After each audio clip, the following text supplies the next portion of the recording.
এটি নতুন পুৱা তুমি অহাৰ পৰা জোনবেলি দুয়োৱে হাঁহিব ধৰিছে।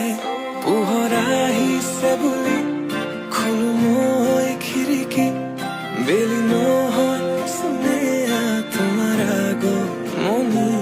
যদি কবি হওঁ মই কবিতাৰ ছন্দ, তুমি হবানে বগা কাগজৰ কলমৰ লিখনি। উদ্দেশ্য তুমি